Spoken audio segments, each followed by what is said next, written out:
picture this. You are busy implementing the latest cybersecurity best practices. At the same time, your inbox is filling up. Alerts are pinging, decisions cascading, each one urgent, each one claiming to be crucial, each one demanding instant attention. And then, just like every day in cybersecurity,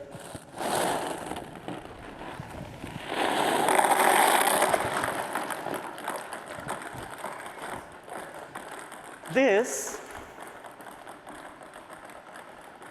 isn't just chaos. This is our reality. We're drowning in an avalanche of small decisions, each one claiming to be the one that matters. Should we patch this system now or later? Which alert deserves priority? Which best practice requires immediate attention? And once we've made all these small decisions, in comes the next avalanche, the next small decisions. Let's be honest. We all know that we are losing control. Because we know that while we're chasing these small decisions, something much bigger is lurking in the fog beyond our screens. Something we can't see because we're busy chasing orange balls.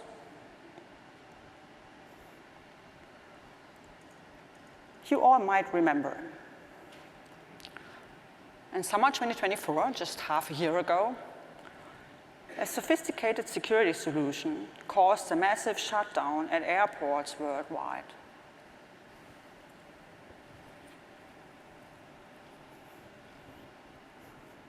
One small decision to deploy updates automatically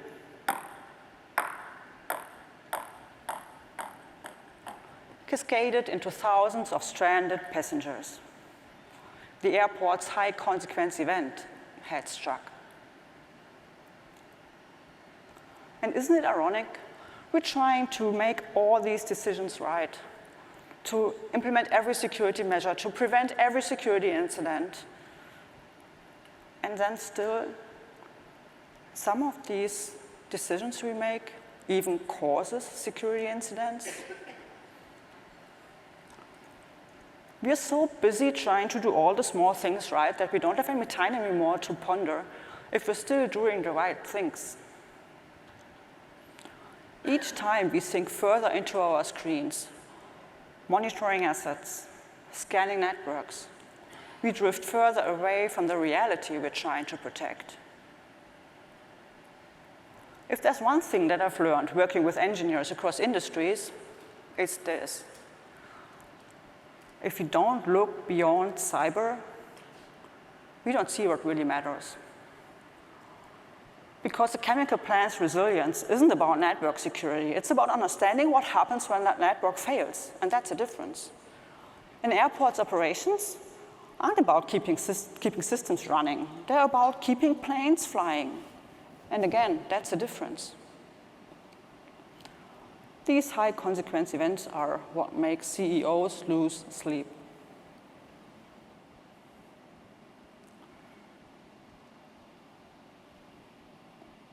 Now, we all take pride in making risk-based decisions. CEOs love that too. So let me get one thing out of the way up front. As long as you mentally stay in cyberspace, you are not making risk-based decisions. It's not just difficult, it's impossible. Because these high consequence events, they don't happen in cyberspace, and we won't prevent them just in cyberspace.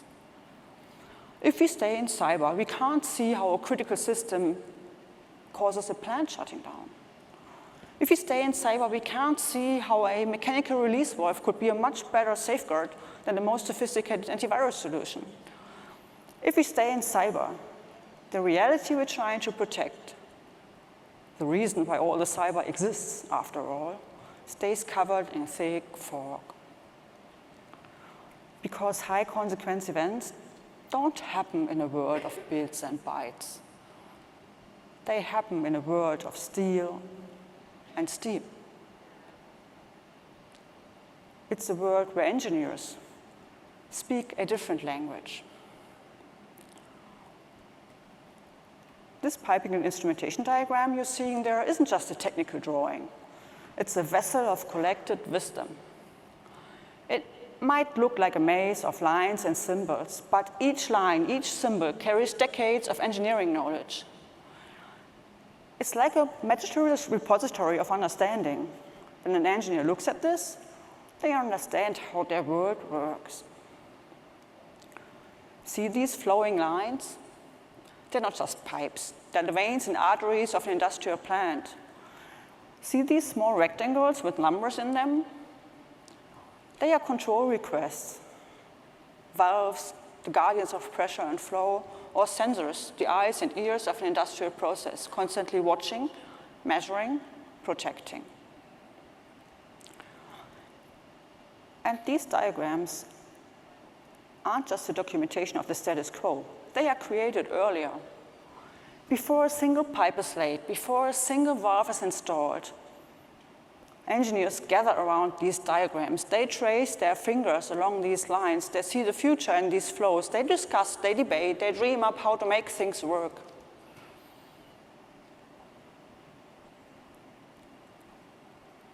Looking at this is their mental world. It's the place where they can go, try things out, think through alternatives, and make decisions. Looking at this, an engineer can see how a single sensor's reading flows up through the control loops to keep an entire process stable.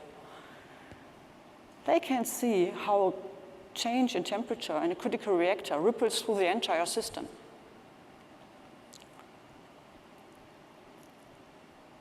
And everything was fine as long as the world looked like this. Because this piping and instrumentation diagram did cover control loops like that. It was one of its main purposes. It's the interface between process and control engineers. But watch what happens to this crystal clear view as the history of automation systems unfolds. First, these control loops expanded into layers. What once was a direct line between sensor and response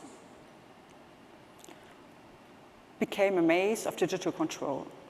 Like fog rolling in over a harbor, complexity began to obscure the engineer's vision. Suddenly, there was a cyberspace up there. And the piping and instrumentation diagram could still tell most of the story, but no longer all of it. And then in came the IT revolution. Suddenly, offices wanted data from the plant floor, and to make a bit of sense about all these new complexity, the Purdue model was introduced. And as you can see, the cyberspace is growing in complexity, and the physical world, where engineers feel at home, shrinks in comparison. And then this is the evolution that we are currently witnessing. The Purdue model layers are dissolving like morning mist as cloud technologies reach far down into our critical systems. And once again, the cyberspace is rising in complexity, and the physical world, where the engineers feel at home, shrinks. This isn't just about diagrams disappearing. It is about losing a crucial way of seeing. From an engineer's perspective, this physical world we've been building on top of that, with no sound engineering method at all, is navigating in thick fog. And that makes it very difficult for engineers to contribute to this strange world. You need to understand from an engineer's perspective, they have spent decades perfecting their methods for making engineering decisions. They know exactly where to place a sensor to catch overheating. They know precisely how to choose the best safeguard for a critical process. And for this cyberspace we've been building on top, Where are our methods to make good engineering decisions about that? Where are our mental models to decide if a control system should be accessed remotely? Where are our diagrams to analyze if all this new cloud technology is bringing more risk or more reward?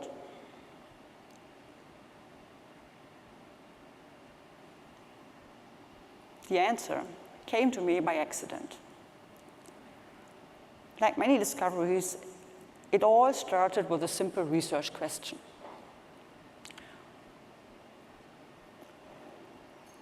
How can we empower engineers to do cybersecurity?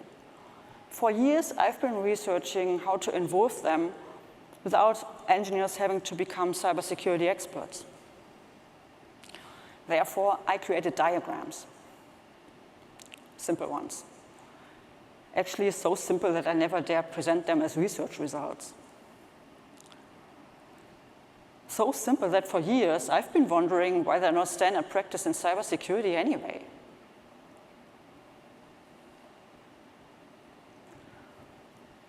But one day, something unexpected happens.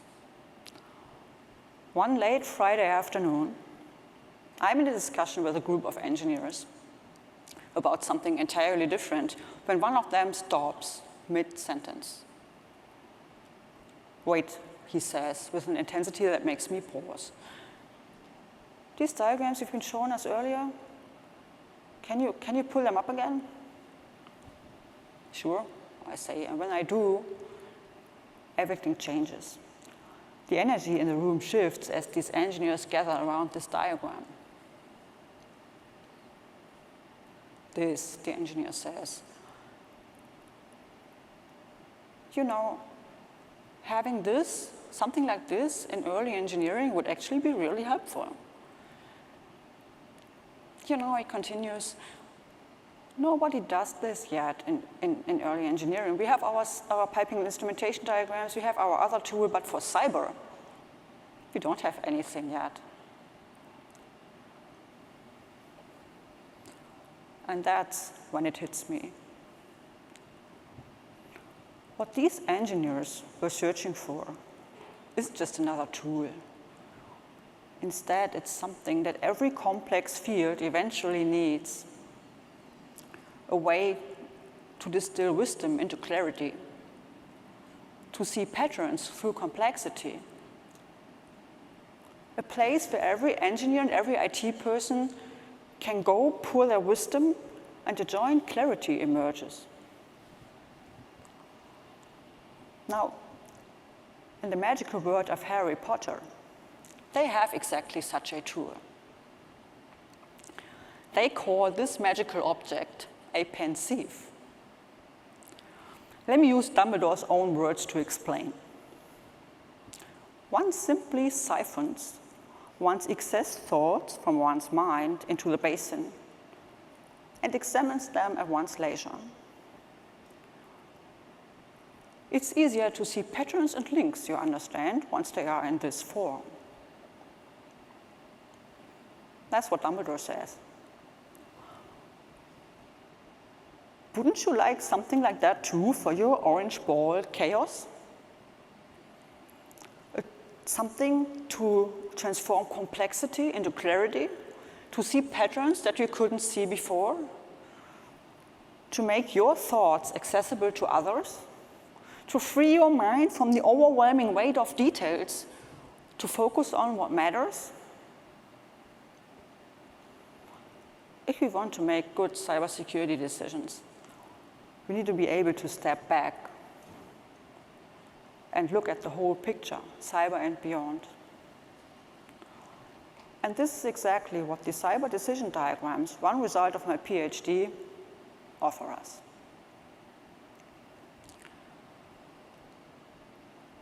I'm going to show you now what stopped these engineers in their tracks that late Friday afternoon. The diagrams I'm going to show you are ridiculously simple. So simple that I need to confess something. I've been nervous about showing them to you today. But sometimes the most powerful tools are the simplest ones.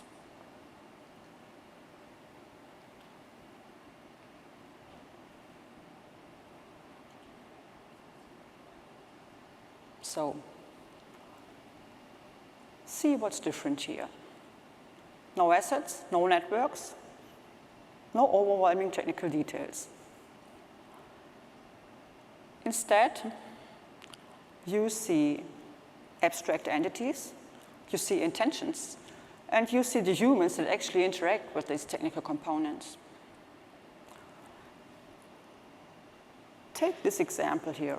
It's a function showing how an engineer might change controller logic. We see the role, who needs to do something. We see the intention, what they're trying to achieve, and we see the technical components involved, but not covered under technical specifications. At this level of detail, you can create diagrams like that in very early engineering, or very early before you do a change. Because even before you have purchased a single asset, you don't get any of this information from scanning assets anyway.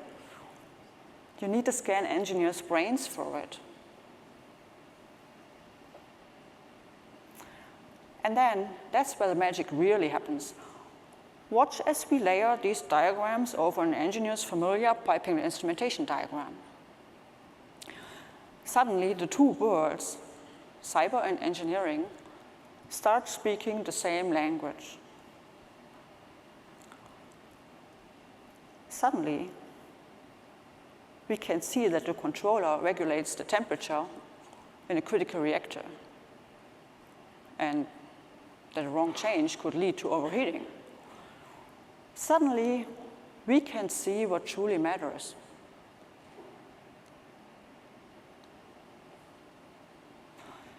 And once you're at that, don't be tempted to jump into all the small decisions head first once again. Instead, step back for a moment and think about, for example, if this is how engineers should be making controller logic changes. Or maybe they should rather make the changes from the control room. Now that you have two options, you can also compare them side by side to see the differences between those from a cybersecurity perspective. For example, you can now see that if the changes are made from the control room, data probably has to travel a much longer way through your network. So at this point, it might be interesting to place this function in the context of your network. So let's do this. Now you can see the function interacting with the rest of your network architecture, and it might become a bit clearer if we gray out the rest of the architecture and highlight the function, just like that. Now you can clearly see which networks data has to travel through for this function. And admittedly, this diagram here is a bit more crowded than ones that we've seen before, but notice we're still not drowning in technical details. We're still keeping focus on what matters: interactions, intentions, and potential consequences.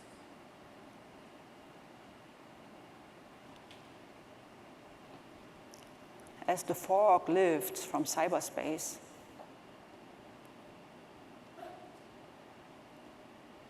we gain a new perspective. And this new perspective we have now as a very powerful one. Because suddenly, we can see everything that matters for making engineering-informed cybersecurity decision at a glance. We can see technical components that matter. We can see humans and their intentions. We can see the interactions between humans and tech and between technical components, and we can see our real-world anchor, the high-consequence event.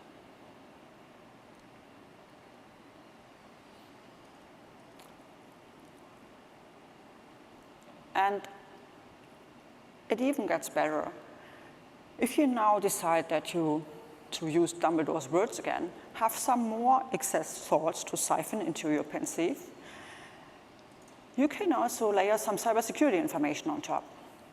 For example, you could say, well, let's show an attack scenario for this function that, for example, starts in your office network from an IT device, travels through the entire network until eventually it, of course, leads to a high consequence event.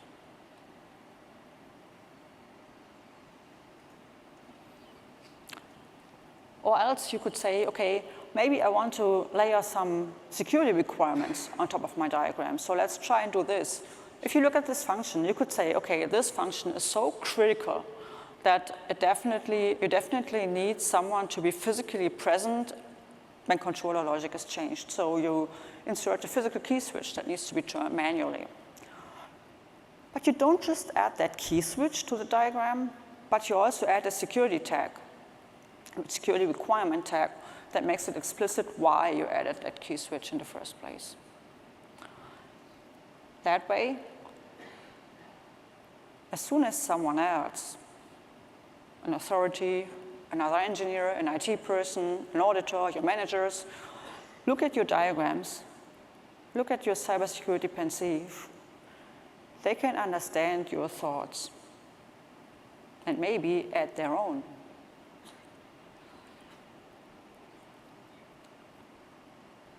That way, the engineering information that is so critical for making truly risk-based decisions becomes accessible to everyone. Equipped with this cybersecurity pensieve, even an IT person that never had any touch point with engineering can make engineering-informed cybersecurity decisions. And a non-technical manager can understand them. Think about what that means.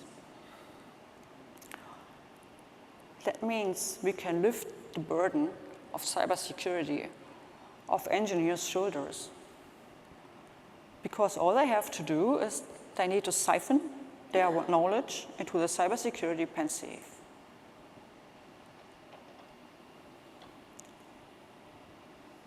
Does this sound tempting?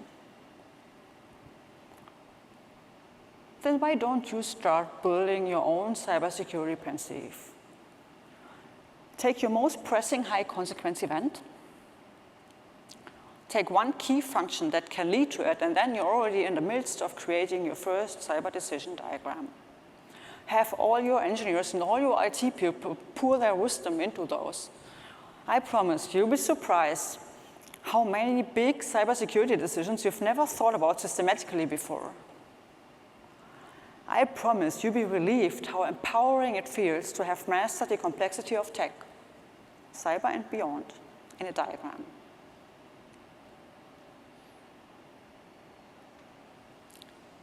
Wait, I know what you must be thinking now.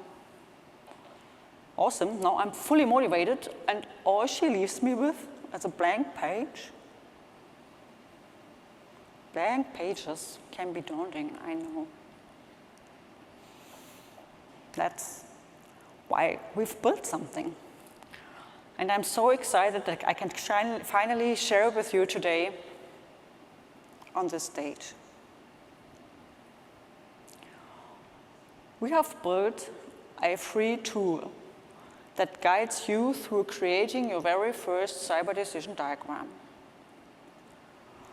It's completely free and open to the public because I firmly believe that a good tool for understanding complex tech should be available to everybody in cybersecurity.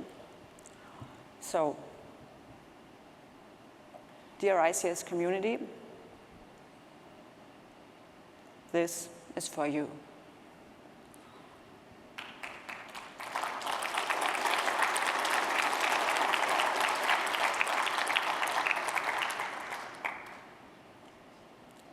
It went live today at cyberdecisiondiagrams.com. And before you now roll up your sleeves, and start drawing your first cyber decision diagram, which I'm very excited about, let me leave you with one last thought.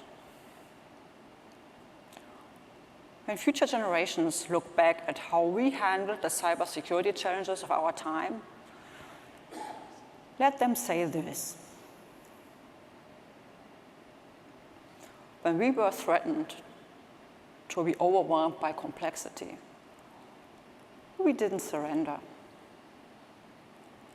We didn't just jump at every small decision that came our way. We resisted the urge to build even more complexity on top. And also, we didn't try to fight complexity. We didn't fight the future. Instead, we found new ways to handle complexity. We learned to cyber diagram it. What we need isn't a new tool. What we need is a new way of seeing, of making technical understanding accessible to everybody who can help secure critical infrastructure. Let's democratize that technical understanding. Let's look beyond the fog of cyberspace. Let's see what truly matters. Let's diagram the future. Thank you.